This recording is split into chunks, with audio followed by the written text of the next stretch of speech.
Hope you will be fine. बेटा class शुरुआत करते हैं। ये कॉन्टिन्यूअसली 1.5 आवर की क्लास है विदाउट ब्रेक। बीच में 2-4 मिनट के लिए लिया जा सकता है, but the video will be continue. तो 1.5 घंटे का खा पी के बैठ जाइए और आराम से लाइव देखिए, सुनिए, समझिए। ये जैसे मैंने कल कहा, NCERT history class 6th chapter 12th as a last chapter. कल कुछ पढ़ाए थे, बाकी आज पढ़ाएंगे, और बाकी जो फिर वक्त बचेगा उसमें हम ओवरऑल हर चैप्टर से कुछ सवाल एराइज करेंगे, यही करेंगे। ठीक है, शुरुआत करते हैं। वैसे आज 12 जून है और वर्ल्ड सेलिब्रेट करती है, इंडिया सेलिब्रेट करती है national anti child labour day. राष्ट्रीय स्तर पर हम मनाते हैं बाल मजदूर विरोध दिवस। आज हम मनाते हैं। मनमोहन सिंह जी जब हमारे पीएम थे तो इसकी शुरुआत उन्होंने की थी। चलिए अब यहां आते हैं। तो कल हम आपको लास्ट क्लास बता रहे थे कि मामल्लपुरम यानी महाबलीपुरम का 7 पगोडा 7 रथ मंदिर, ठीक है, और हमने गुप्त काल के मंदिरों की भी बात की, और हमने मोनोलिथ टेम्पल यानी एकाश्मक शैली की बात की। अब उसी का दूसरा उदाहरण मैंने दिया था, एक मामल्लपुरम और राष्ट्रकूटाज ने जो बनाए थे कृष्ण फर्स्ट ने, जिसको कहते हैं एलोरा का कैलाशनाथ मंदिर। तो एलोरा का कैलाशनाथ मंदिर औरंगाबाद डिस्ट्रिक्ट में है, महाराष्ट्र औरंगाबाद डिस्ट्रिक्ट, एलोराज कैलाशनाथ टेम्पल। एलोरा वहाँ पे एक माउंटेन चेन है, उस माउंटेन चेन में एक बड़ा सा रॉक है, यानी बड़ा सा चट्टान है, जिसको ऊपर से कटिंग कर करके तक्षण कार्विंग कर करके पूरा एक मंदिर का शेप दे दिया, और वो एक केव टाइप से लगता है। ये एलोरा का कैलाशनाथ मंदिर है, मोनोलिथिक है, world largest monolithic structure, monolithic temple, world largest, एकाश्मक शैली का विश्व का सबसे बड़ा मंदिर, सबसे बड़ा स्ट्रक्चर यही है। इसे राष्ट्रकूट वंश के राजा कृष्ण फर्स्ट ने बनवाया था। ठीक है, कहाँ है, क्लियर है।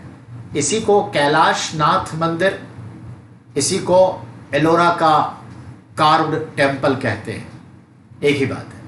तो कार्विंग होती है तो ऊपर से मंदिर का निर्माण होता है और नीचे फिनिश्ड, और जब जोड़ते हैं तो नीचे से ऊपर की ओर जाता है। यहां तक बात हो गई। आगे अगले पेज 125 पर है, स्तूप तथा मंदिर किस तरह बनाए जाते थे। यानी उस जमाने में जब स्तूप बनाए जाते और मंदिर, तो कैसे बनाए जाते, how it built stupas and temples, उसके बारे में दिया है। तो देखिए यहाँ पर जो काम की चीजें हैं वो मैं दिखा रहा हूँ। इस तरह के शानदार ढांचों का निर्माण करने वाले शिल्पकारों को सारा खर्च संभवतः राजा रानी ही देते। इसके अतिरिक्त इन स्तूपों और मंदिरों में आने वाले भक्त जो उपहार अपने साथ लाते मंदिरों में, वो इमारत की सजावट पे खर्च होता। हाथी दांत का काम करने वाले श्रमिक के संग ने सांची के एक अलंकृत प्रवेश द्वार यानी तोरण द्वार को बनाने का खर्च किया। पैसे देने वाले व्यापारी, कृषक, माला बनाने वाले, इत्र बनाने वाले, लोहार, सुनार, ये सभी थे। बेटा अब इसको आज से समझिए। ये कह रहा है कि ये जो मंदिर और स्तूप बनते उसका खर्च कैसे उठता। तो जनरली राजा और रानी तो बनाते ही, राजा रानी के अलावे जो मंदिर में भक्त लोग आते थे वो जो चढ़ावा देते, गिफ्ट देते थे, उपहार मंदिर को देते, सोना, चांदी, तांबा, हीरा, नकद रुपया, उस जमाने का नकद रुपया जो भी देते, या कोई कुछ जमीन डोनेट कर देता कि इस जमीन की उपज रेवेन्यू मंदिर को मिलती रहेगी।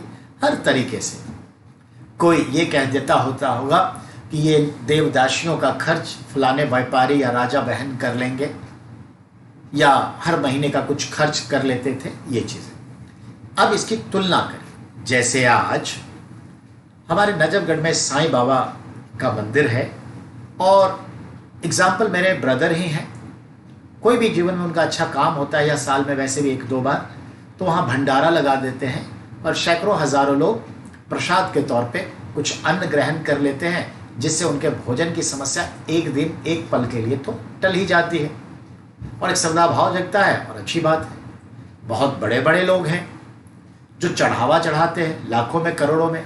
अब शिरडी साईं बाबा आप खुद देख सकते हैं, तिरुपति बालाजी, कोई सवाल ही नहीं है। आपको मालूम है पद्मनाभन स्वामी मंदिर त्रिवेंद्रम केरला, जिसका 6ठा दरवाज़ा नहीं खुला है। तो कुल मिलाकर के आपके सामने में है कि आज भी भक्त लोग बहुत चढ़ावा देते हैं, बड़े बड़े व्यापारी और देते हैं। मुकेश अंबानी की पत्नी है, क्या नाम है उनका, नीता अंबानी, और नीता अंबानी सारे तीर्थ यात्रा करती है, बड़े बड़े मंदिरों में जाती हैं और हीरे जवाहरात का उपहार चढ़ाती हैं। ऐसे ढेर सारे, वो सब नाम में लिखता है। जो आज हम पढ़ते हैं ना, कल हमारे बच्चे फिर पढ़ेंगे ऐसे ही, किसने कितना डोनेट किया। तो बिल्कुल बेटा, कहने का मतलब है कि उड़ीसा के जो हाथी दांत, आइवरी, हाथी दांत से चीज़ों को बनाने वाले कारीगर थे, उनका जो एक संगठन था, उन्होंने कुछ दान स्तूपों के लिए दिया, सांची स्थित स्तूपों के लिए, और उनके दान के पैसे से सांची स्तूप का जो रेलिंग है और जो गेट है, एंट्री गेट को, प्रवेश द्वार को तोरण कहते हैं। शादी विवाह में देखते हैं गेट लगाते हैं, वो सब तोरण द्वार है। नगर में प्रवेश के लिए देखते हैं, बड़े बड़े पुराने ज़माने का गेट होता है, तोरण द्वार है। तो ये चीज़ है, तो तोरण द्वार बनवाए। तो यानी कि हाथी दांत के कारीगरों ने सांची के प्रदक्षिणा पथ के एक तोरण द्वार के लिए दान किया। इसके अलावा जो सुनार होते, लुहार होते, तेल बेचने वाले, परफ्यूम, इत्र, गंधिक जो हैं, ये सब दान करते थे। व्यापारी सब, छोटे बड़े सब दान करते थे और उनसे मंदिरों का खर्च निकलता था। ये बात कही गई है, तो ये ध्यान में रखना है। अब बहुत सारे पहाड़ों में, चट्टान में जो है उसको तोड़ कर नहीं, तक्षण करके, कारीगरी से उसको इस शेप में काट करके 1 मंजिला 2 मंजिला भवन बनाए गए हैं पहाड़ों में ही, और इस तरह से वो केव टेम्पल या चैत्य विहार बनाते थे। तो ये भी इंपॉर्टेंस निकला, ये भी ध्यान में रखना है। अब आइए, ये लोग जो दान पुण्य करते थे, उनके दान पुण्य का क्या कोई रेफरेंस है? तो हाँ, रेफरेंस है। और जो मंदिर है उसके पिलर पे, स्तंभ पर, दीवारों पर, अन्य जहाँ जो उचित जगह है, इन सब पर लिखा होता है कि ये कार्य इनके दान के मुद्रा से किया गया। व्यक्ति विशेष का नाम भी होता है। अब जैसे हमारे पिताजी गुजर गए, तो गांव में एक मॉन्यूमेंट्स बना दिया। जो हमारे यहाँ सती ब्रह्म की पूजा होती है, कुल देवी देवता की, तो उनका पूरा कैंपस बनवा दिया। 2.5-3 लाख रुपए लगे, पूरा कैंपस चबूतरा, पीपल का एक बड़ा बरगद का पेड़ है, उसके चारों तरफ प्लेटफॉर्म बना दिया, लोग उठे बैठे छाँव में। तो अब उसके बाद उसमें एक प्लेट लगा दिया और उसमें हम लोगों ने नहीं, अपनी दोनों माँ का नाम डाल दिया। तो अब भविष्य में अगर उसको हम मेंटेन करते रहे, या कोई भी गांव में ऐसा हुआ जो मेंटेन कर सकता है कर दे, तो वो चलता रहेगा। तो आने वाली पीढ़ी देखेगी ना किसके मेमोरी में किसने बनवाया। ऐसे ही सदियों से इतिहास बनता रहा है। हम लोग तो तुच्छ हैं, बहुत कम, लेकिन इतिहास बनने की प्रक्रिया ये है जो आप पढ़ रहे हैं। अब लिखा हुआ है चित्रकला, यानी अब हमारी बात चित्रकला पे होगी, तो ध्यान देंगे।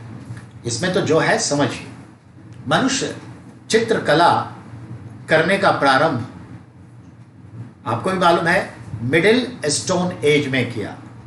Early stone age, middle stone age यानी मेसोलिथिक एरा, जिसको आप क्या कहते हैं, जनरली 12,000 से 8,000, कहीं कहीं 10,000 BC। तो याद रखिएगा, फ्रांस में जो वो गुफाओं की दीवारों पर और छतों पर मिला, उसका अनुमान है 20,000 BC से 10,000 BC के बीच में होगा बना हुआ। हमारा जो भीमबेटका है, आदमगढ़ है, मिर्जापुर है भारत में, उसका भी लगभग 10,000 वर्ष यानी BC के पहले का चित्र दिखता है। इन दैट रिस्पेक्ट बात ये बनती है कि मध्य पाषाण काल में ही मनुष्य जो है चित्रकला सीख लिया, और वो जिस गुफाओं में रहता उन पत्थरों पर तक्षण कर करके उकेर देता, या फिर मिनरल्स का यूज करता और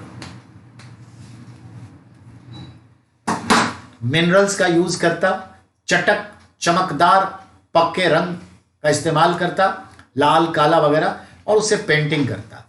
तो एक तो ये देखा, उसके बाद और डेवलप होके आइए जो अजंता एलोरा का ठीक है। देखिए, मैं पढ़ा रहा हूं तो मेरा बेटा सुन रहा है इस बात को, तुरंत अपनी 6 क्लास की कॉपी ले आया कि पापा ये बताइए भीमबेटका। तो भीमबेटका का ये चित्र दिखा रहे हैं। थैंक यू बेटा। तो चित्र के विषय क्या होते, पशु है, पक्षी है, जो कुनबा उनके काम कर रहे होते हैं, घर में आटा पीसने का काम, शिकार कर रहे हैं उसका काम, फसल उगाने का, अनाज पीसने का, पशुओं को दाना खिलाने का, इतना ही नहीं, संगीत का, नृत्य का, कोई उत्सव का, इन सब का चित्र है। कुछ तो पत्थरों पर उकेड़े गए हैं, कुछ पत्थर पर पॉलिश करके उसके बाद बनाए गए हैं। अब हम आपको लेकर चलते हैं अजंता। जो अजंता केव है, अजंता केव्स औरंगाबाद महाराष्ट्र, अजंता केव्स की मैं जो बात करने जा रहा हूं उस पर गौर फरमाइएगा। उस पेंटिंग का नाम जनरल भाषा में कहते हैं आप क्या, वॉल पेंटिंग, भित्ति चित्र। भित्ति मतलब वॉल, दीवार, तो दीवार पे है तो वॉल पेंटिंग। और टेक्निकली कहेंगे तो उसे क्या कहेंगे, फ्रेस्को आर्ट। क्या कहेंगे, फ्रेस्को आर्ट कहेंगे। कैसे, तो कैसे बनाते थे समझिए।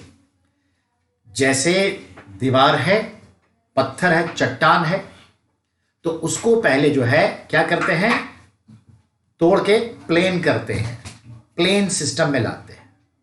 ठीक है, अब प्लेन करने के बाद उसे, जैसे हम लोढ़ी सिलौट नहीं कूटते हैं, मसाला पीसने वाला जो लोढ़ी सिलौट होता है, तो उसको भी कूट के रखते हैं ना, तो वो कूट देते हैं पूरा का पूरा, छोटे छोटे, तो रफ हो गया।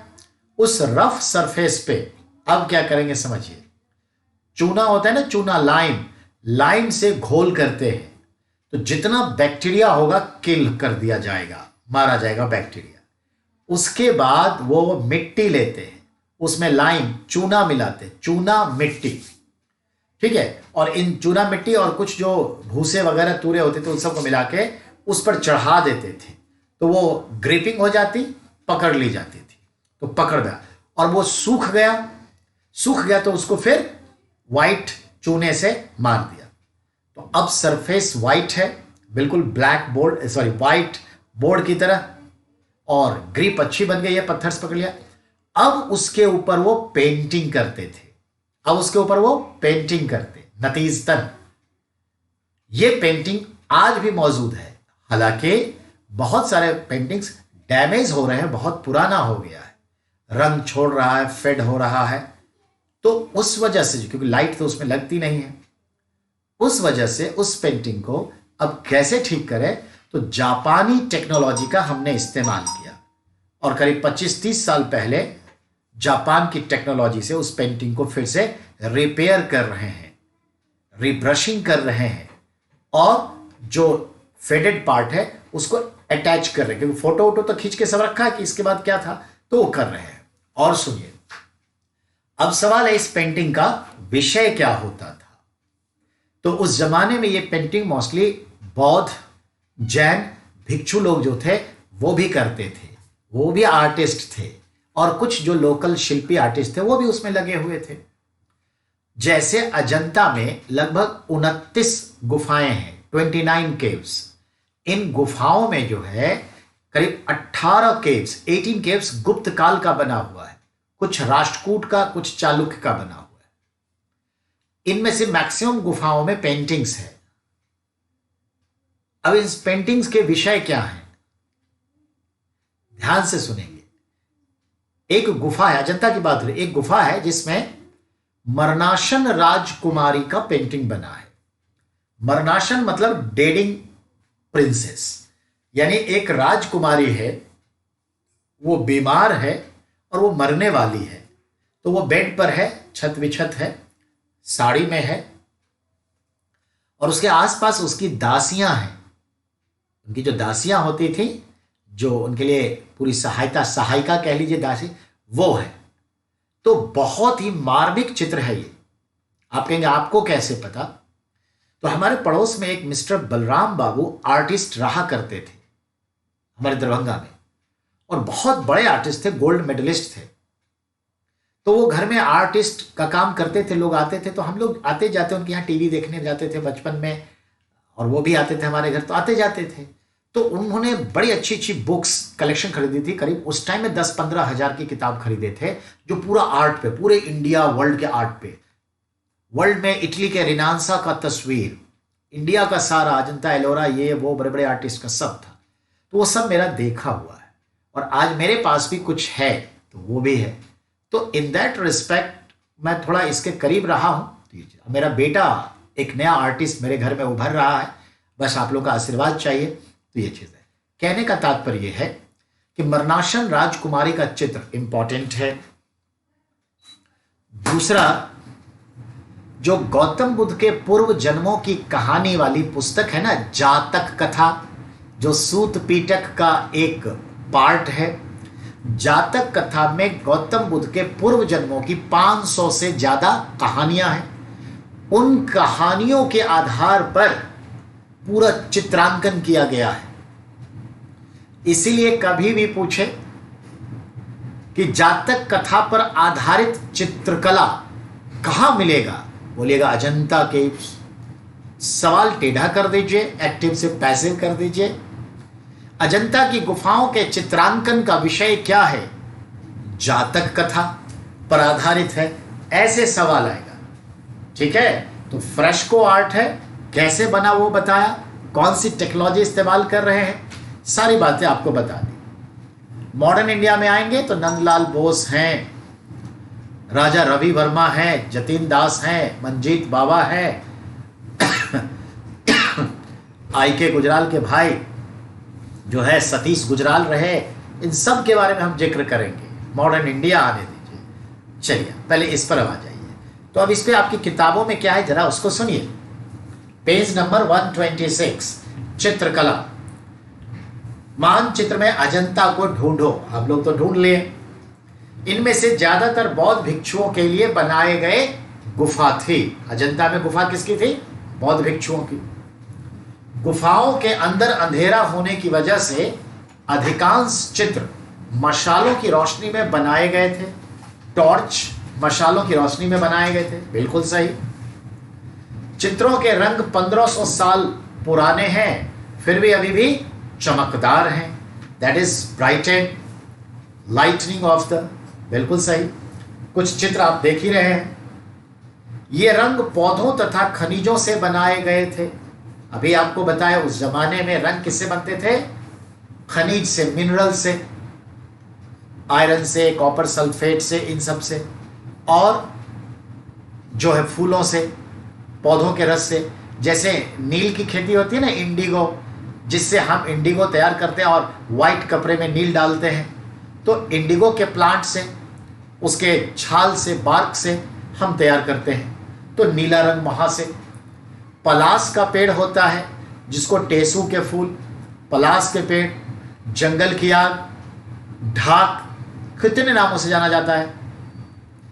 तो हम देखते हैं उनसे भी वो लाल फूल, केसरिया, सेफ्रॉन, ये सब कलर बनाते रहे हैं।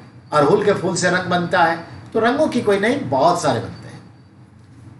जो बोलपुर में शांति निकेतन यूनिवर्सिटी है, जो हमारे गुरु रविन्द्रनाथ टैगोर ने ओपन किए थे, वहाँ पर जो होली खेली जाती है, याद रखें नेचुरल कलर से ही, फूलों से निकाले गए रंगों से ही होली खेली जाती है। तो मिनरल्स का यूज़ होता, प्लांट्स का यूज़ होता। अब जरा ध्यान दीजिए, मैं यहाँ पर एक बात का जिक्र करूँगा। यहाँ पर एक तस्वीर है, ठीक है, देखिए तस्वीर में दिया हुआ है अजंता के चित्र। तुम्हें इनमें से प्रत्येक चित्र में जो दिखता है उसका वर्णन करो, वो छोड़िए। जो चित्र है उसमें देखिए, मैं आपको बताता हूँ क्या है। इस चित्र को गौर से देखिए, ये वाली चित्र देखिए, देख लिया आपने? इसकी व्याख्या करता हूँ। ये सब हॉट क्वेश्चन आते हैं थोड़ा यूपीएससी, पीसीएस, नेट, पीजीटी में। आप इसे पढ़ते हैं तो ये मत सोचिए जितना एनसीईआरटी है उतना ही पढ़ाएंगे, जहाँ जो एडिशनल जरूरत होती है वो सब हम आपको बताए जा रहे हैं, तो ध्यान देना है।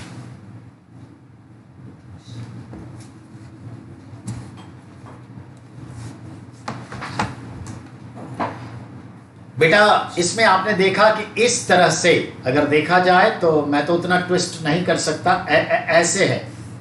गौतम बुद्ध हैं, हाथ में एक कमल का फूल है, lotus flower in hand, Gautam Buddha, और ऐसे फूल लिए हुए हैं, ठीक है। गौतम बुद्ध हाथ में क्या लिए हुए हैं? कमल का फूल, लोटस फ्लावर। अब बताइए, लोटस को संस्कृत में क्या कहते हैं? पदम। पदम, लोटस को क्या कहते हैं? पदम। चलिए, हाथ को क्या कहते हैं? पाणी, वीणा पाणी।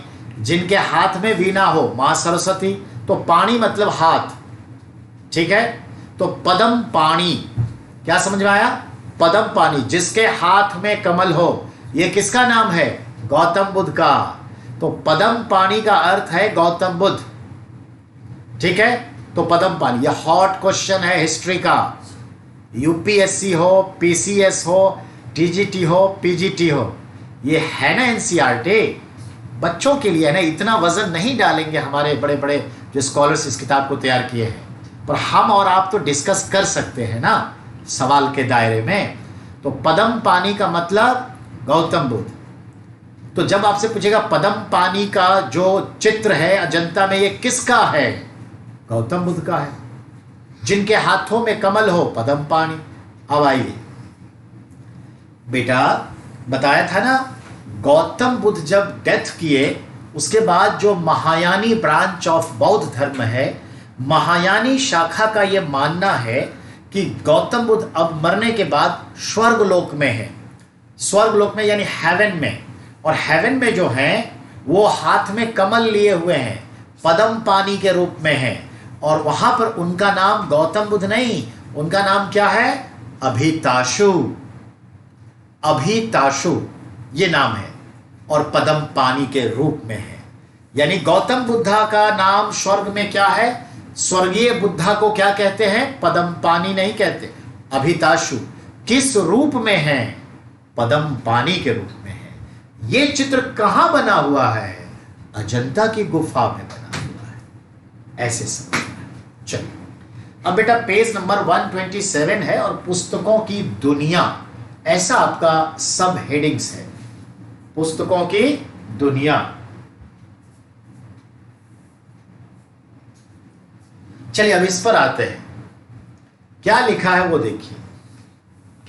थोड़ा सा मैं पढ़ देता हूं फिर हम बताएंगे। लिखा है, इस युग में कई प्रसिद्ध महाकाव्यों की रचना हुई। इन उत्कृष्ट रचनाओं में स्त्री पुरुषों की वीर गाथाएं तथा देवी देवताओं से जुड़ी कथाएं हैं। यानी in this time numbers of books written on, ठीक है, वीर रस, वीर गाथा यानी वीर रस, ठीक है ना, ये लिखा हुआ है। और इनमें बहुत सारी वीर गाथाएं हैं, नंबर्स ऑफ मेल और फीमेल्स की वीर गाथाएं। करीब 1800 साल पहले एक प्रसिद्ध तमिल महाकाव्य शिल्पकादिकारम की रचना हुई, यानी 2nd सेंचुरी एडी में एक तमिल महाकाव्य एपिक नेम शिल्पकादिकारम की रचना हुई। इस किताब के लेखक थे इलंगो नामक कवि।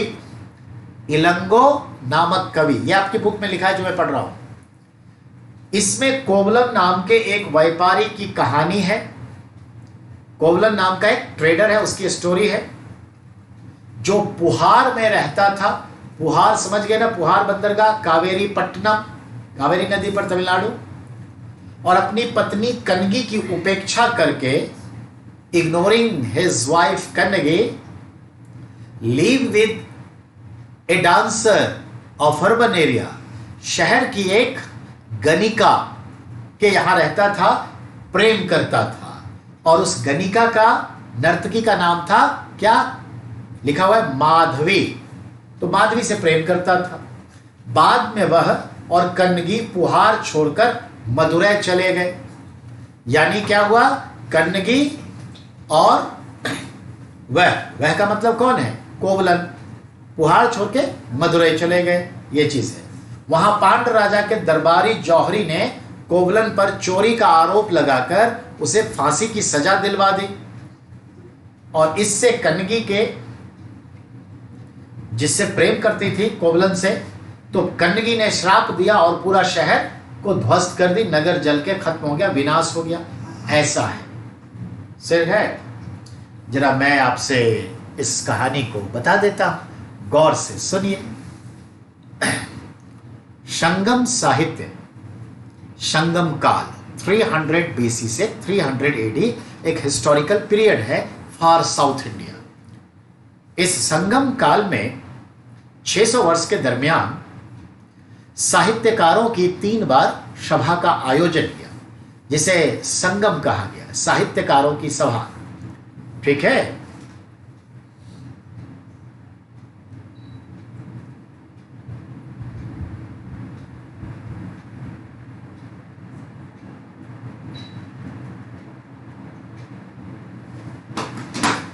तो साहित्यकारों की 3 सभा हुई, प्रथम संगम, द्वितीय संगम, तृतीय संगम।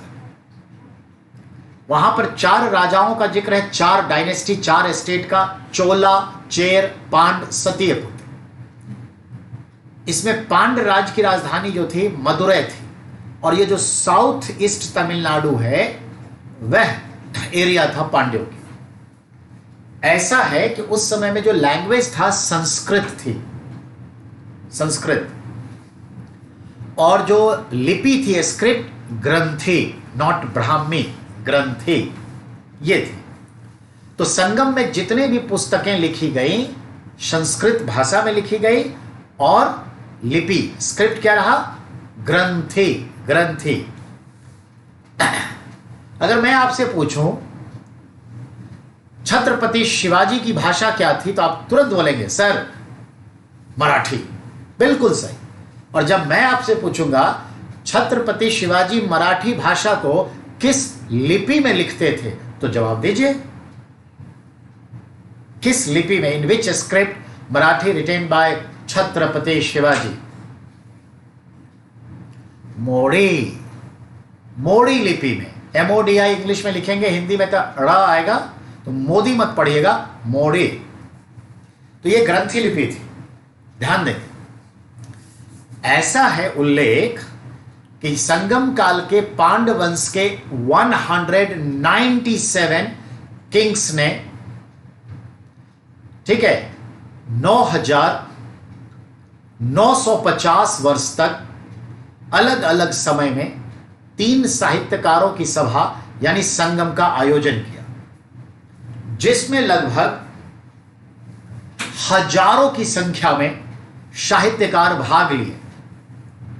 प्रथम संगम का आयोजन पांड्य राज की राजधानी मदुरै में हुआ। समझ में आई? मदुरै में। और इसके जो अध्यक्ष थे वो अगस्त्य ऋषि थे। अगस्त्य ऋषि, अगस्त मुनि, जो सागर को पी गए थे, पहरुली नदी को जो जन्म दिया था, संगम साहित्य में पढ़िएगा तो। और इसमें जो साहित्यकारों ने पुस्तकें लिखी, आज एक भी पुस्तक नहीं है उपलब्ध। Point clear? समय के साथ मदुरै बाढ़ में डूब गया, समंदर के किनारे सुनामी से। तो जो सेकंड संगम का आयोजन फिर पांडवंश के राजा ने किया, उसने अब न्यू कैपिटल जो बसाया, इसको कहते हैं उत्तरी मदुरा। तो उत्तरी मदुरा नहीं, sorry, Kapatapuram. Kapatapuram new capital में किया। इस संगम का आयोजन का पांड्य राजा, और यह संगम जो है का अध्यक्ष कौन, who was the chairman, once again Agast Rishi. ज्यादा एज में मत जाइएगा कि इतने साल कैसे एज जी रहे हैं। अगस्त ऋषि, अगस्त ऋषि संगम के दौरान चल बसे, गुजर गए, तो उनका शिष्य था नक्कीरर। तो नक्कीरर ने अध्यक्षता संभाल ली। क्लियर। इस समय के कुछ किताबें लिखी हुई आज भी उपलब्ध है। उनमें एक है तोलकाप्पियम, उनमें एक है तोलकाप्पियम, शिल्पकादिकारम, और तीसरा मणिमैखले। समझ में आई बात? मणिमैखले। और भी है, परिपादल वगैरह है। तीसरे संगम का आयोजन जो हुआ वो आपका होता है उत्तरी मदुरा, पांड्य राजा के यहां ही, उत्तरी मदुरा न्यू कैपिटल में। इस बार भी बहुत लोग थे, और फिर नक्कीरर जो है अध्यक्ष है। Let it go. उसके बाद और भी लोग अध्यक्ष बने, पर कोई इशू नहीं है। अब इन संगम साहित्य को देखें तो 5 महाकाव्य, चूंकि वो एरिया तमिल प्रदेश कहलाता है, समय के साथ लैंग्वेज तमिल रहा, तो आप इसे कह देते हैं कि तमिल क्षेत्र में या तमिल साहित्य के 5 महाकाव्य। There are 5 epics of Tamil literature. Tamil literature. Listen carefully. Silappatikaram, Manimekalai, ठीक है, जीवक चिंतामणि, वलयकेशी, कुंडलकेशी। इसे 5 महाकाव्य कहते हैं तमिल लिटरेचर का। इसमें हमने आपको तोलकाप्पियम ऐड नहीं किया। Point clear? तोलकाप्पियम की तुलना किससे की जाती है? इस पुस्तक की, इस पुस्तक की तुलना जो की जाती है, कंपेयरिंग सिमिलैरिटीज के ख्याल से, ये कौटिल्य के अर्थशास्त्र से तुलना की जाती है। वैसे ही सूत्र शैली में लिखा है। इसमें 12 चैप्टर हैं और बहुत कुछ है। समझ आया? अब अगले पॉइंट पर आइए। अगला पॉइंट, तो ये किताब देखा, इसे पंचम वेद कहते हैं। साउथ इंडिया के संदर्भ में इसे क्या कहते हैं? वेद ऑफ तमिल लिटरेचर। और लेने दीजिए, ये कोई इश्यू नहीं है। अब आइए, जो मणिमैखले है और शिल्पकादिकारम किताब, उसके विषय सामग्री को देखते हुए इसको कंपेयर किया जाता है। यूनान यानी ग्रीस कंट्री है ना यूरोप में, वो भी बहुत पुरानी सभ्यता रहा है, और वहां 4th सेंचुरी बीसी में होमर नाम का एक महान कवि, राइटर, थिंकर था। होमर ने 2 किताब लिखी।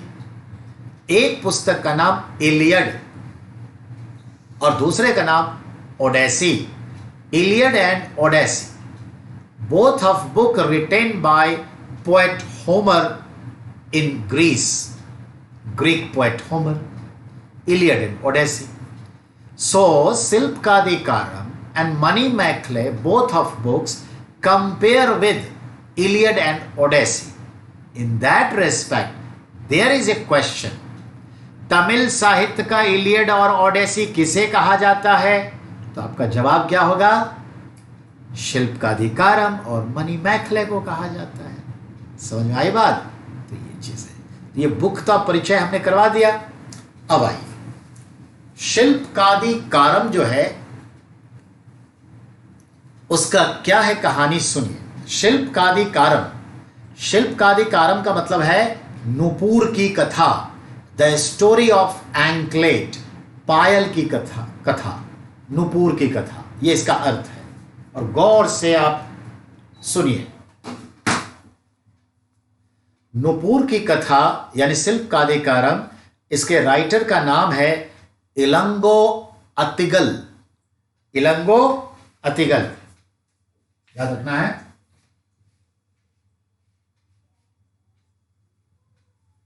शिल्पकादिकारम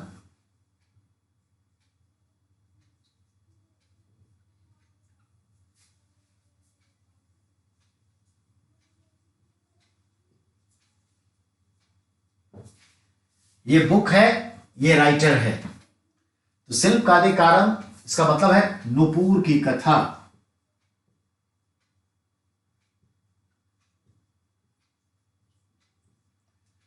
स्टोरी ऑफ हैमलेट, तमिल क्षेत्र में यह बहुत पॉपुलर स्टोरी है, सिर्फ सुनिए हमसे। पांड्यराज के मदुरई प्रदेश में कोवलन नाम के, कोवलन, मैं 4 कैरेक्टर का नाम लिख देता हूं। कोवलन,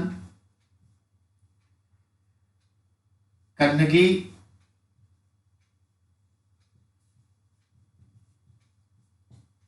माधवी,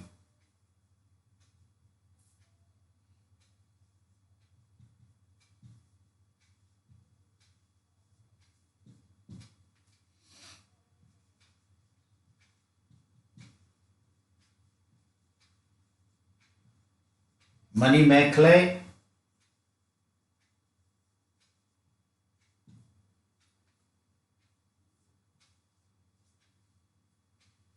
और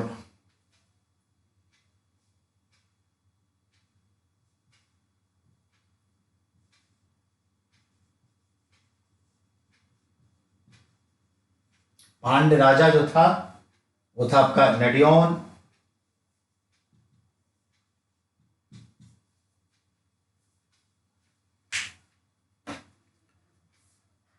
कोवलन है, कन्नगी है, माधवी है, मणि मैखले है, पांड्य किंग है। गौर से सुनिए।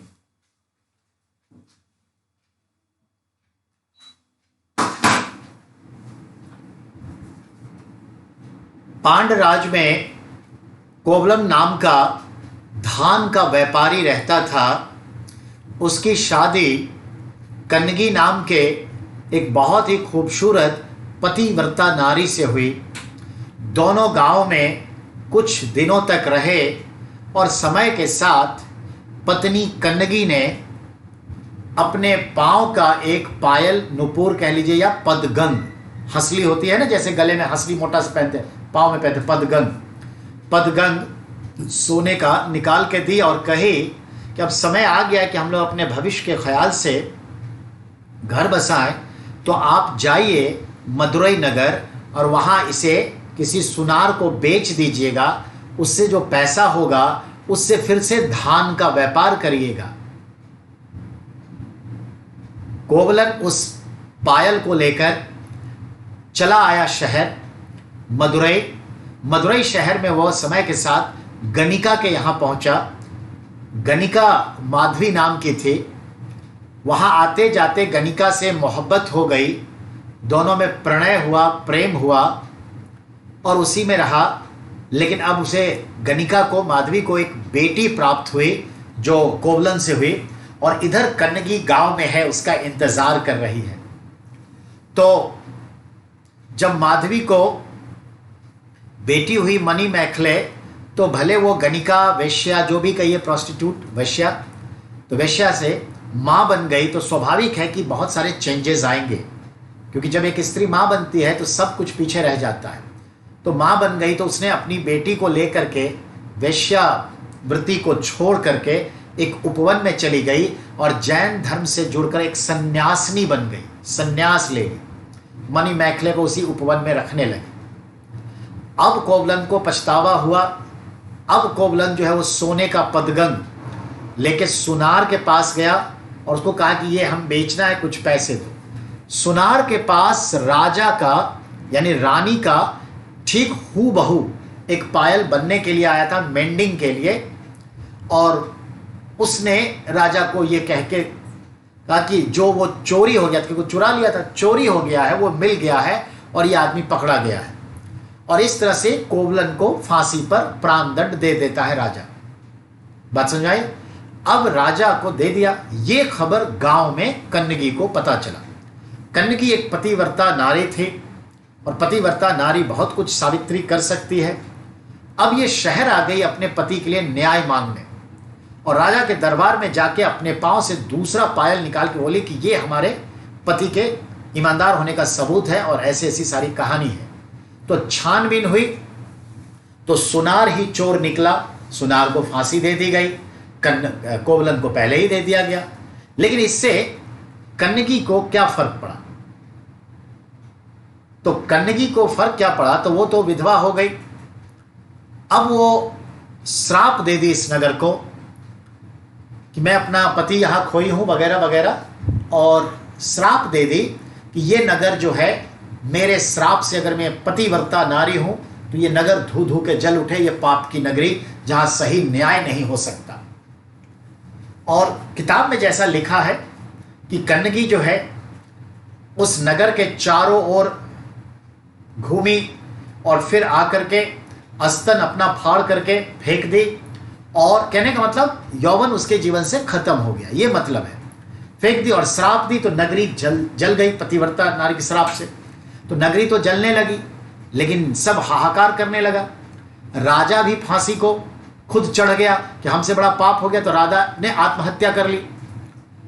अब इंद्र भगवान आए और पतिव्रता नारी कन्नगी से कहा कि आप अपने श्राप को वापस लीजिए, मैं आपको जिंदा स्वर्गलोक ले जाके कोवलन से मिलवाऊंगा। तब जाके इसने श्राप को वापस ली और फिर जिंदा स्वर्गलोक इंद्र के साथ गई और कोवलन से स्वर्ग में मिली। ऐसी कहानी है। यही है शिल्प का अधिकारम, नूपुर की कहानी। नूपुर ही तो मेन रोल निभाया ना, तो ये चीज है। आज वो एरिया जाइएगा ना, जब आप कन्याकुमारी से मदुरई की तरफ जाइएगा, रामेश्वरम की तरफ, तो ये बीच में रास्ता मिलेगा करीब 20-25 किलोमीटर का। पूरा ऐसा लगेगा जैसे जला हुआ है। सिर्फ ताड़ का पेड़, पाम ट्री मिलेगा, कुछ बकरी, कुछ भेड़, कुछ पिकॉक, और ऐसे ही कोई खेती बाड़ी नहीं, किनारे समंदर और इधर यही ऐसा ही जगह मिलेगा। तो ये है शिल्प का अधिकार। दूसरी किताब जो है मनी मैखले, और दूसरी किताब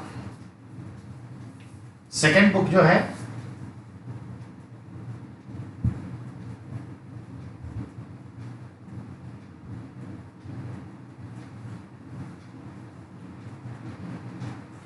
मनी मैखले। ये मनी मैखले इसके नाम पर है, ध्यान देंगे। सेकेंड बुक मनी मैखले, जिसे शीतलय सत्यनार ने लिखा था, राइटर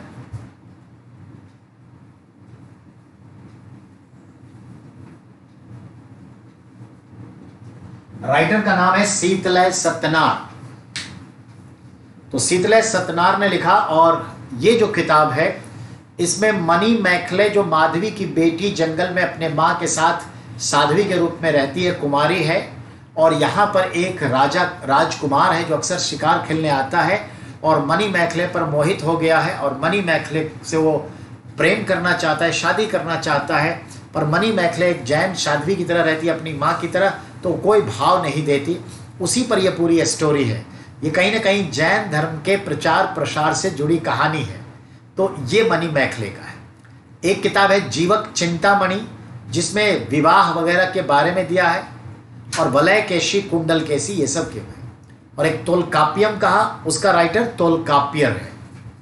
तो एक किताब ये हुआ, दूसरी किताब ये हुई, तीसरी किताब जो है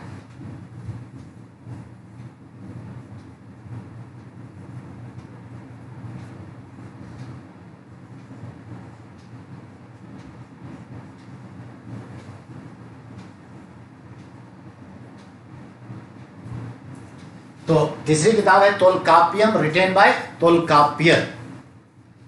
ठीक है, तो ये चीजें हैं। अब आइए, शिल्प का अधिकारम से लिया गया एक वर्णन है, जरा सुनिए। ओ मेरा दुख याद रखिएगा, कोवलन को जब फांसी पड़ गई और ये राज दरबार में आती है तो अपने दुख व्यक्त करती है, जरा सिर्फ सुन लीजिए। ओ मेरा दुख तो देखो, तुम मुझे सांत्वना तक नहीं दे सकते। विशुद्ध सोने से भी सुंदर तुम्हारा शरीर बिना धुला धूल से सना यूं ही है पड़ा। यह कहाँ का न्याय है कि गोधूली की इस स्वर्णिम आभा से फूल माला से ढके सुंदर वक्ष स्थल वाले तुम जमीन पर गिरे पड़े हो। मैं अकेली असहाय और हताश होकर खड़ी हूं। क्या ईश्वर नहीं है? क्या इस देश में ईश्वर नहीं है? पर क्या उस स्थान पर ईश्वर रह सकता है जहां के राजा की तलवार निर्दोष नवांतुकों के प्राण लेती है? क्या ईश्वर नहीं है? नहीं है, ये दुख है। नव आगंतुक मतलब क्या? उस शहर में नया आया था कोवलन, उसको फंसा दिया सुनार ने, ये चीज है। उसकी लाश पर विलाप कर रही है जैसे सावित्री विलाप कर रही थी, तो ये चीज है। अगला मनी मैक्ले, करीब 1400 साल पहले लिखी गई कोवलन और माधवी की बेटी की कहानी है। ये रचनाएं कोवलन और माधवी की बेटी की कहानी है, ठीक है। तो कोवलन की कहानी नहीं है, एक्चुअली ये छोटे बच्चों के संदर्भ में ऐसे दिया। दक्षिण भारत का इतिहास नाम से पुस्तक लिखे थे नीलकंठ शास्त्री। इनसे बड़ा कोई इतिहासकार दक्षिण भारत के इतिहास के लिए नहीं हुआ। जितनी भी किताबें दक्षिण भारत पर लिखी जाती हैं सब नीलकंठ शास्त्री के रिसर्च वर्क को ही सहारा लेकर लिखते हैं। जैसे राजस्थान के इतिहास पर सबसे बढ़िया इतिहासकार रहा कौन? कर्नल टॉड, उससे बड़ा कोई इतिहासकार नहीं हुआ। जैसे मौर्य साम्राज्य के ऊपर सबसे बढ़िया काम रोमिला थापर ने किया। तो बच्चों की किताब है, तो इसमें मनी मैखले और एक राजकुमार की कहानी है। अन्य लेखक कालिदास हैं, संस्कृत में लिखते थे। मेघदूत का एक श्लोक देखिए, बताया था ना कल मेघदूत, तो मेघदूत का श्लोक ये है। एक विरही प्रेम बरसात के बादल को अपना संदेशवाहक बनाने की कल्पना करता है, बादलों को उत्तर की ओर ले जाती हुई ठंडी हवा का वर्णन करता है और कहता है कालिदास यक्ष, तुम्हारे बौछारों से मुलायम हो उठी मिट्टी की भीनी खुशबू से भरे हाथियों की सांस में बसी जंगली गुलर को पकाने वाली शीतल बयार तुम्हारे साथ धीरे धीरे बहेगी। देखा मॉनसून की क्या तुलना कर रहा है, बहुत नेचुरल थे कालिदास, नेचर की बात करते थे। अब है पुरानी कहानियों का संकलन तथा संरक्षण। अब आइए, पुराण शाब्दिक अर्थ है प्राचीन या पुराण। पुराणों में विष्णु, शिव, दुर्गा, पार्वती जैसी देवी देवताओं से जुड़े, ठीक है, पूजा की विधियां हैं, संसार की सृष्टि तथा राजाओं के बारे में कहानियां हैं। पुराण सरल संस्कृत श्लोक में लिखे गए हैं, ठीक है। और स्त्रियों तथा शूद्र जिन्हें वेद पढ़ने की अनुमति नहीं थी वह भी पुराणों के पाठ को सुन सकते थे। पुराणों का पाठ पुजारी मंदिर में किया करते जिसे लोग सुनने आते थे। कुल मिला के समझिए, बहुत सारे वैदिक साहित्य के अलावे गैर वैदिक साहित्य भी है, और उस गैर वैदिक साहित्य का तात्पर्य यह है जो हमारी सनातन संस्कृति से जुड़ी है लेकिन वैदिक काल में ना लिख करके उसके बाद के समय में लिखी गई। वैदिक काल में ना लिख करके उसके बाद के समय में लिखी गई, जैसे पुराण। पुराण मतलब पौराणिक कथा, यानी पुरानी कहानी, पौराणिक कथा। पुराण कितने? 18 पुराण माने गए हैं। गरुड़ पुराण, शिव पुराण, विष्णु पुराण, ब्रह्मवृत पुराण, ऐसे बहुत पुराण हैं, ठीक है। तो पुराणों की कथा, इसमें कोई ना कोई भगवान का पराक्रम है, प्रेजिंग है, उनके बारे में वर्णन है। शिव का है, वायु पुराण है, गरुड़ पुराण है, ऐसे बहुत पुराण हैं। पर ये पुराण सब प्राचीन काल में ही लिखे गए ऐसा नहीं है, कुछ पुराण तो बहुत बाद में लिखा गया है। एक पुराण है भविष्यत पुराण। भविष्यत, इस पुराण को बहुत हाल फिलहाल लिखा गया, यानी 200-250-300 साल पहले, जिसमें क्वीन विक्टोरिया के बारे में जिक्र है और उसमें तमाम बातें फ्यूचर के पॉइंट ऑफ व्यू से लिखा गया है कि भविष्य में ये होगा, ये होगा, ये होगा। लिखा है बाद में, हो जाने के बाद, और फीलिंग देता है कि बाद में होगा, तो ऐसा लगता है जब पहले ही ये किताब लिखी गई है। तो ऐसी भी चालाकी है भविष्यत पुराण।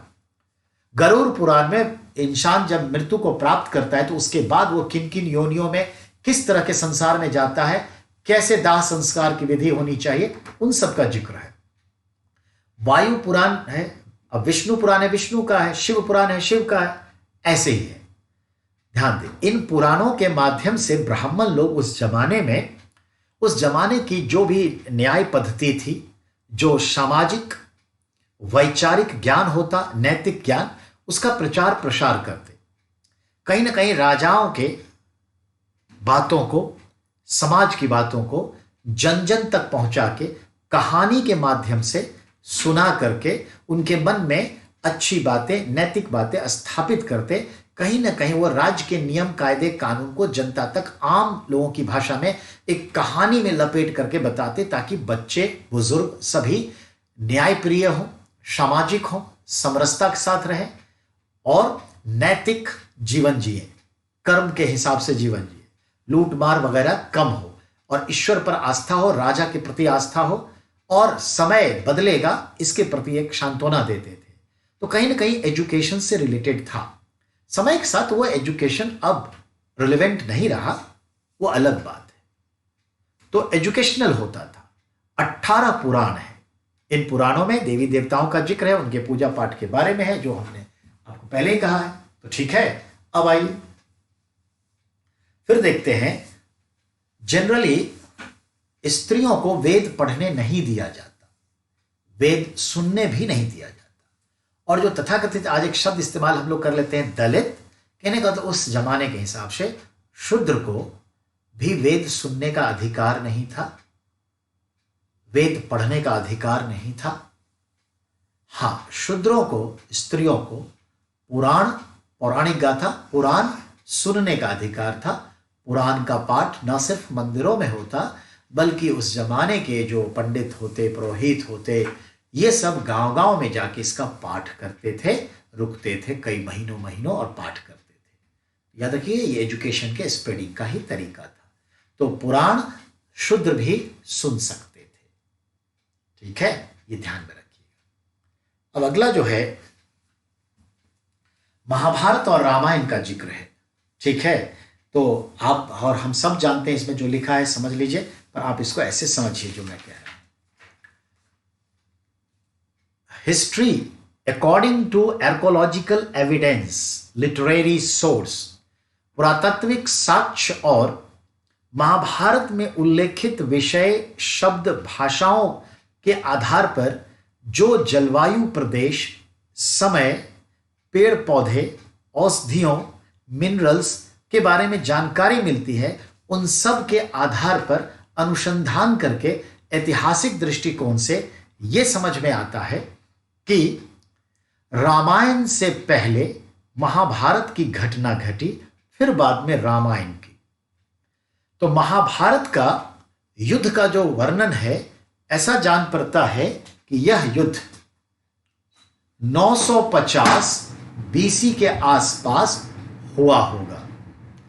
950 बीसी के आसपास यह युद्ध हुआ होगा, अर्थात 2000 एडी और 950, तो लगभग 3000 वर्ष पहले महाभारत जैसी घटना घटी होगी।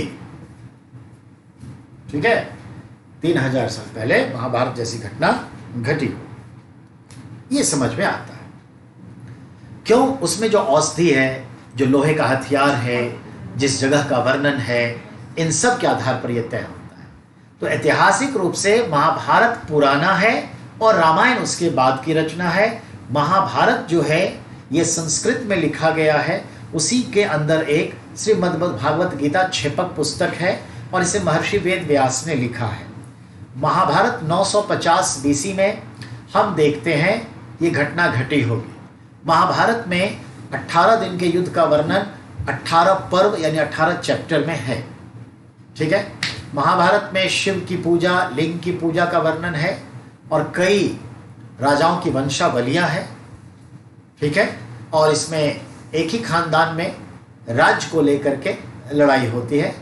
चलिए, तो महाभारत जो है इसमें 18 पर्व हैं, 18 दिन का युद्ध है, ये याद रखिएगा। और महाभारत के संदर्भ में एक और चीजें जो समझनी है आपको, वो भी ध्यान देंगे।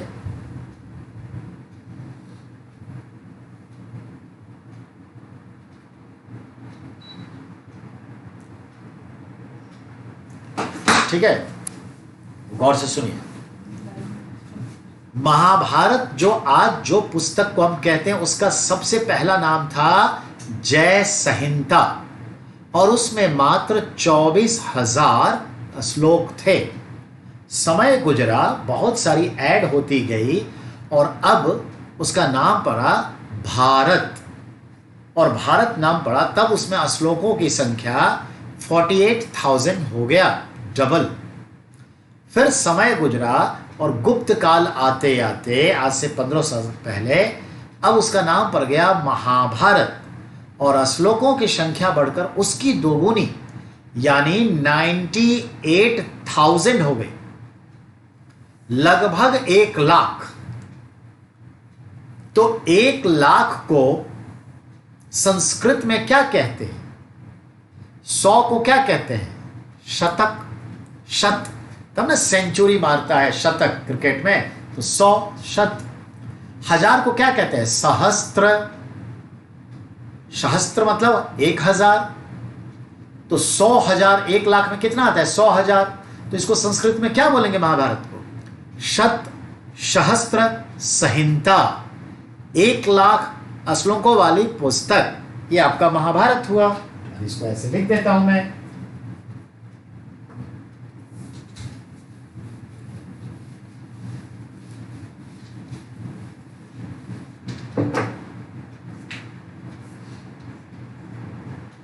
जय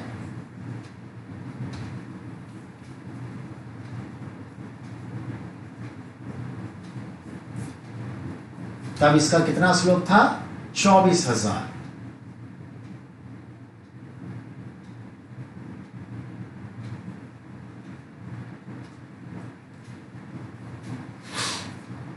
फिर पढ़ा भारत, अब श्लोकों की संख्या, फिर पढ़ा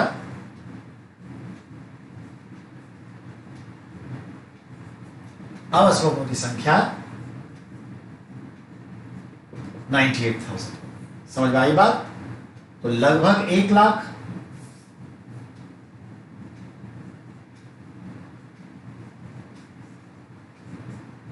तो इसका नाम पड़ गया शत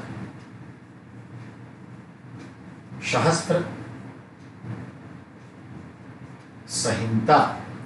शत मतलब, सहस्त्र मतलब, संहिता मतलब बुक। तो महाभारत का क्या नाम है? वर्ल्ड लार्जेस्ट एपिक या बुक। महाभारत दुनिया की सबसे बड़ी पुस्तक है, साइज में नहीं, श्लोकों की संख्या में। सबसे पहला नाम जय संहिता, श्लोक की संख्या, भारत श्लोक की संख्या, महाभारत श्लोक की संख्या, तो लगभग 1 लाख। तो इसका नाम है शत सहस्त्र संहिता, वर्ल्ड लार्जेस्ट एपिक या बुक। महाभारत क्लियर? पर्व कितने हैं इसमें? 18 पर्व यानी चैप्टर, 18 days वार। ठीक है, किस वंश से रिलेटेड है? कुरु वंश। ठीक है ना, कुरु या पुरु, तो कुरु वंश। अच्छा, महाभारत के जो योद्धा थे कौन से थे? चंद्रवंशी।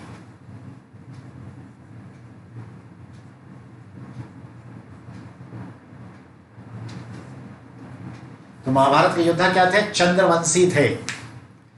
रामायण के जो होंगे राम, सूर्यवंशी होंगे। तो यह हो गया आपका जो है, आप समझ लीजिए। इस युद्ध का उद्देश्य कुरु वंश की राजधानी हस्तिनापुर की गद्दी प्राप्त करना था। तो कुरु पुरु एक ही बात है, कुरु ना लिख दे तो पुरु लिख दे, कोई बात नहीं है, पुरु।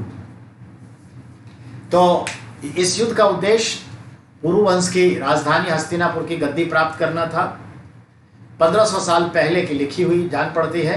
पुराणों और महाभारत दोनों की व्यास नाम ने संकलित किया। महाभारत में ही सिर्फ भागवत गीता भी है, ए पार्ट ऑफ।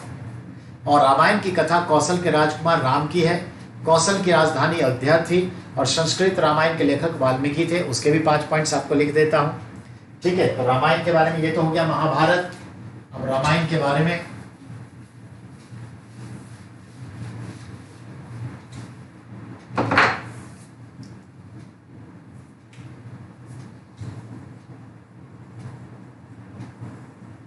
रामायण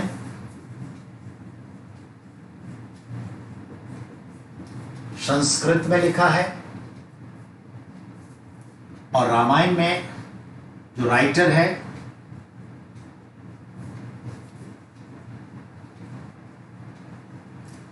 महर्षि वाल्मीकि ने लिखा, इसलिए इसको वाल्मीकि रामायण भी कहते हैं। अब है इसमें 7 कांड्स है, यानी चैप्टर। अयोध्या कांड, सुंदर कांड, किष्किंधा कांड सब मालूम ही है, ये ध्यान में रखिएगा। रामायण क्लियर। अब इसमें क्या है, सीता वगैरह ये सब की कहानी है, पता ही है। अयोध्या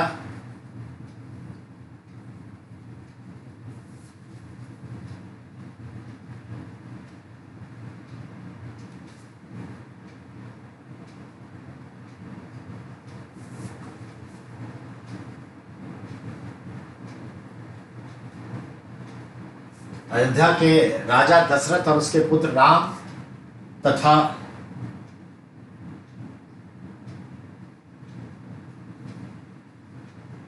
मिथिला नरेश यानी विदेह राजा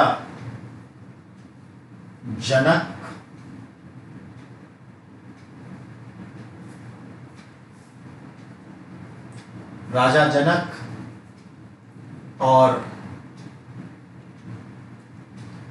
डॉटर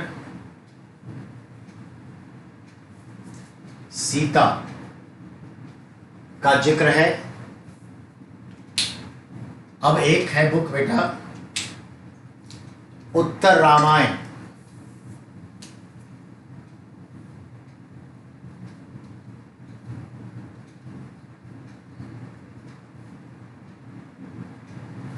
ये लिखा किसने,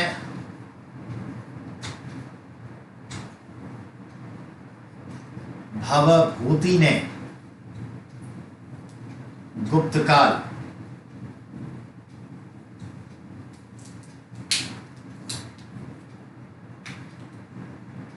इसमें लव कुश का जिक्र है।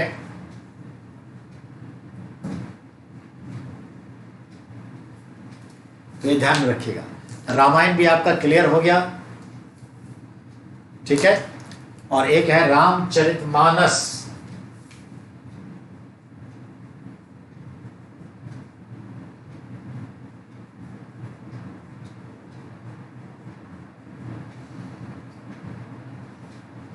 बाय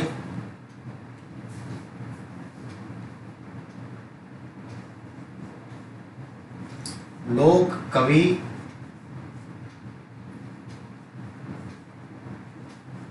गोस्वामी तुलसीदास। भाषा अवधि, शैली चौपाई।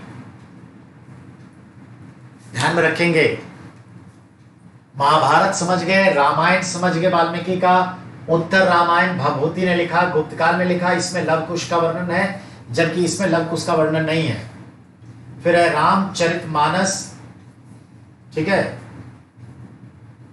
तो रामचरितमानस लोक कवि गोस्वामी तुलसीदास ने लिखा और बिल्कुल मध्यकाल में लिखा है, अकबर के समय।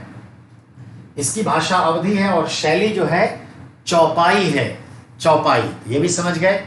अब आइए, अब क्या है आपकी पुस्तक में, अगला है आम लोगों द्वारा कही जाने वाली कहानियां। यानी इनमें से कुछ तो ऐसे समय के आसपास का जातक और पंचतंत्र की कहानियों के रूप में लिखकर सुरक्षित किया, जातक कथाएं तो अक्सर स्तूपों की रेलिंग तथा अजंता के चित्रों में दर्शाई गई है। आ गया जो मैंने आपसे कहा था जातक कथा के संदर्भ में, वो आपका आ गया। मैंने क्या कहा आपको, अजंता की गुफाओं में जातक कथा पर आधारित चित्रकला है, वो आ गया आपका। ठीक है, अब आइए, जो चित्रकला की बात हो गई, जातक कथा, और एक है आपका क्या कहते हैं, पंचतंत्र। गुप्त काल के समय, पहले इसको मिटा करके आपको बता दूं, ये ओके कर लीजिए आप, ठीक है।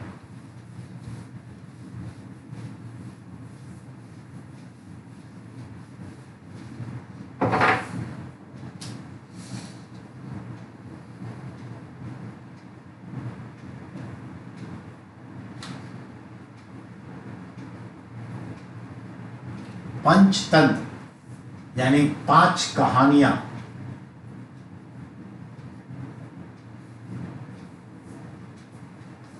तंत्र मतलब कहानी, 5 कहानियां, 5 कहानियां, ठीक है। और ये क्या है, किसके द्वारा लिखा गया, विष्णु शर्मा, गुप्ता एरा, गुप्त काल में विष्णु शर्मा ने इसे लिखा। और पंचतंत्र में क्या है, तो 5 कहानी है, ये फेबल्स है, यानी इसके सभी पात्र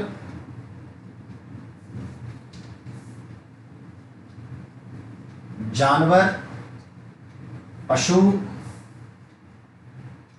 पक्षी हैं।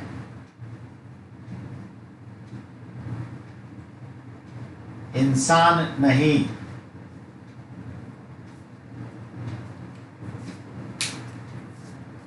कहते हैं कि विष्णु शर्मा नाम के एक ब्राह्मण ने एक राजा के बच्चों को शिक्षा देने के लिए, moral lesson, political and other one, educate करने के लिए उसे एक कहानी सुनाते हुए शिक्षा दी। तो वही जो कहानी वो सुनाया, 5 कहानी। तो जैसे एक कहानी खत्म होती, ठीक है, ये कहानी है ना, उसी के गर्भ से दूसरी कहानी निकल जाती, फिर इसी के गर्भ से तीसरी कहानी निकल जाती, फिर इसी के गर्भ से चौथी निकल जाती, ठीक है, और फिर इसी के गर्भ से 5वीं कहानी। 1 2 3 4 5। जब बेटा कहानी के भीतर से कहानी निकले तो उसे कहते हैं कथोप कथा।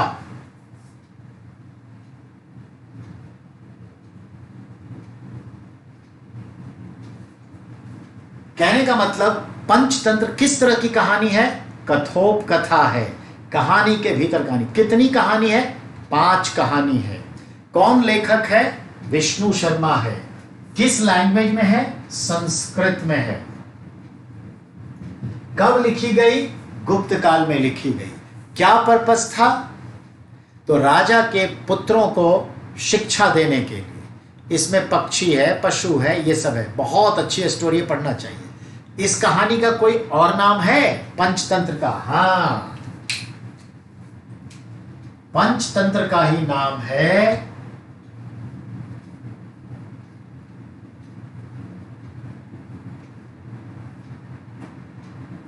हितोपदेश। याद रखिएगा, केबीसी भी आपसे पूछा है कौन बनेगा करोड़पति, तो इसी का नाम है हितोपदेश। अब तो समझ गए होंगे ना, इसी का नाम हितोपदेश है, पंचतंत्र का ही। आइए अब आगे देखते हैं। अगला है आपका कहानी, जो इसको मैं पढ़ देता हूं, जरा गौर से सुनिए।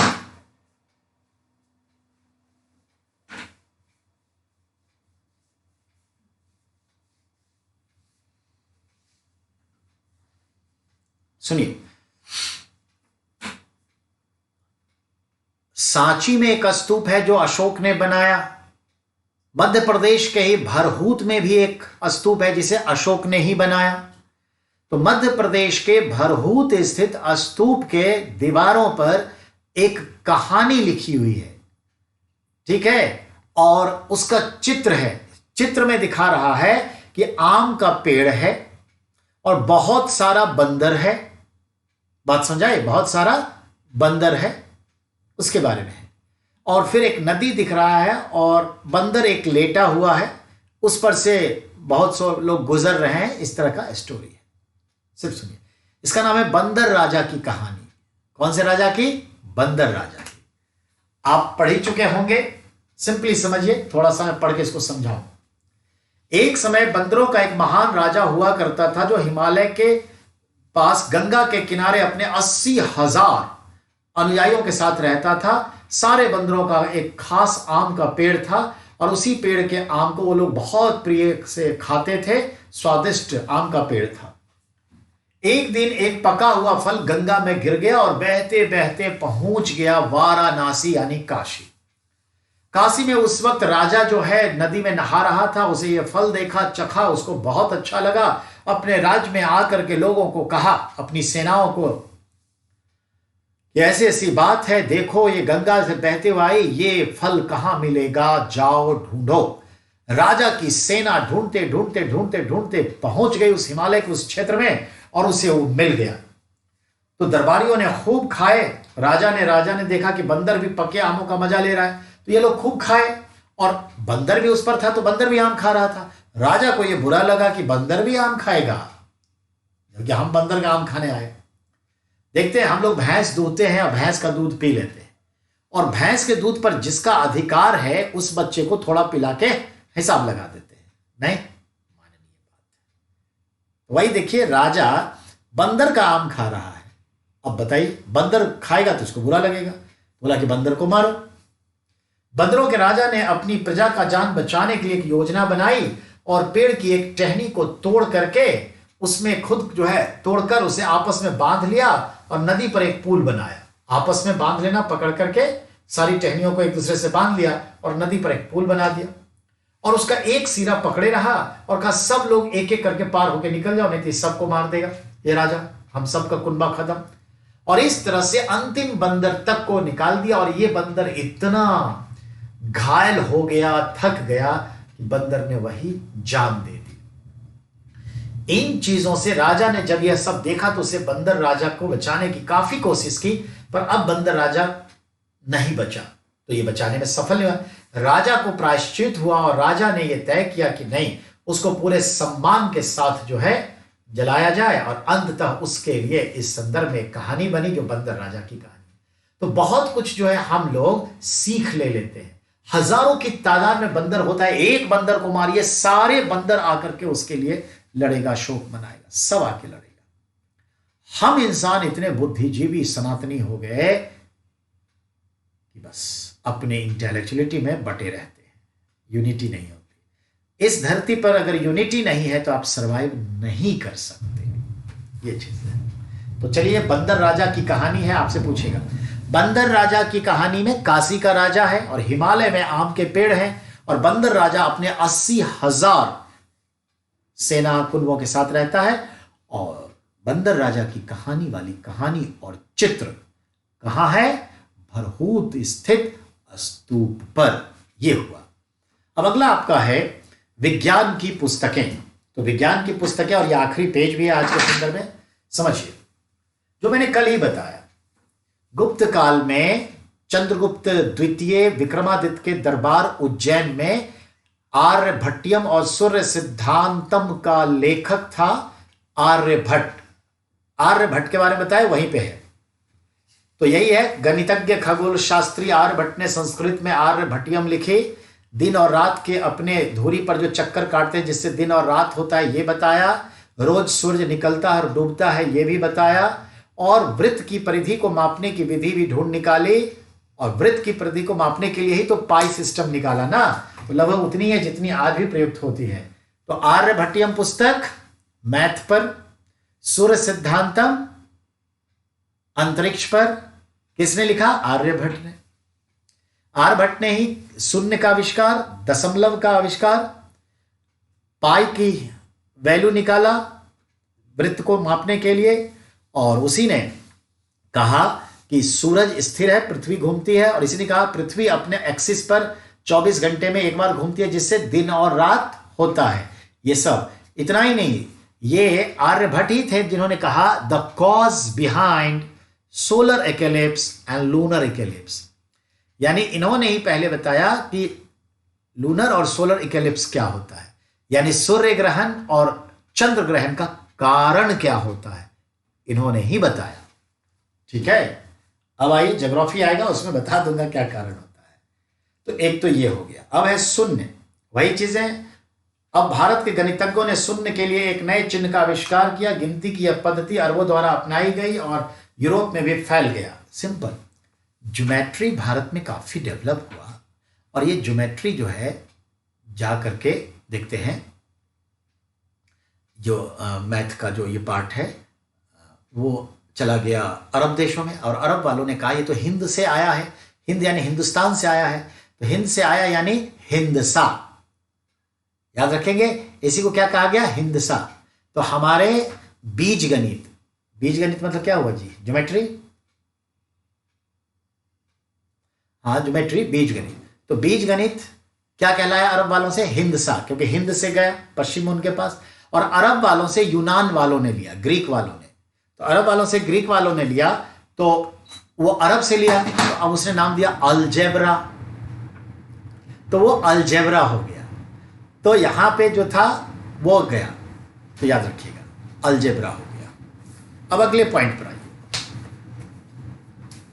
कागज का आविष्कार करीब 1900 साल पहले हुआ और लुई नाम के व्यक्ति ने चीन में किया। यह आपके लिए है, यानी चीन में क्या क्या आविष्कार हुआ। चीन वह देश है जिसने दुनिया को ताश दिया, छाता दिया, रेशम दिया, कागज दिया, मैरिनर कैंपास दिया, बारूद दिया, गन पाउडर, लगाम दिया, घोड़े का लगाम, रकाब दिया, समझ रहे ना हमारी बात। और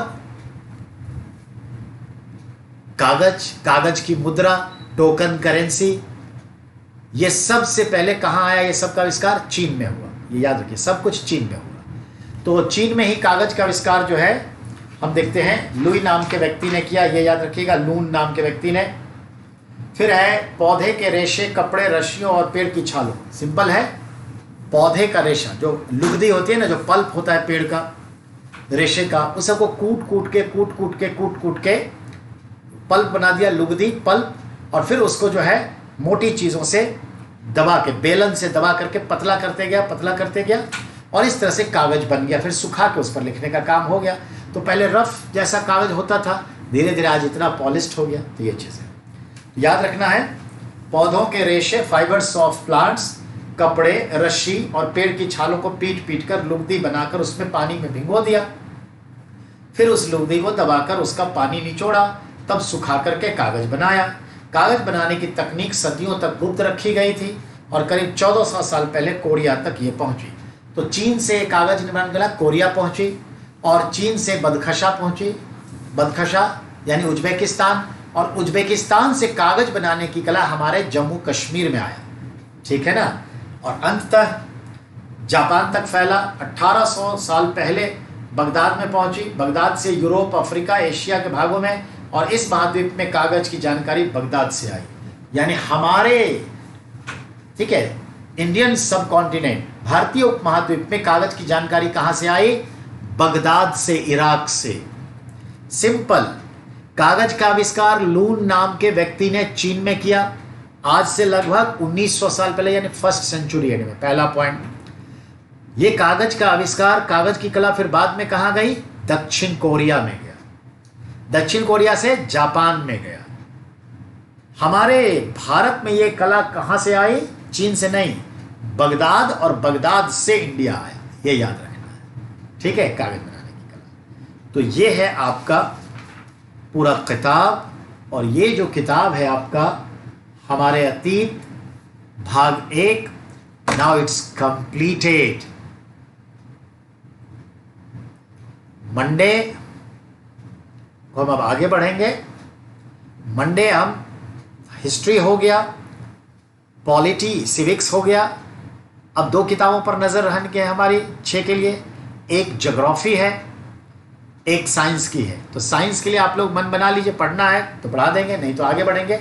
तो मंडे से ज्योग्राफी शुरू होगी, और उसको भी इस वीक में फिनिश करके हम लोग 15 तारीख तक वंडरफुली ओके हो जाएगा, 15-16 मैक्सिमम।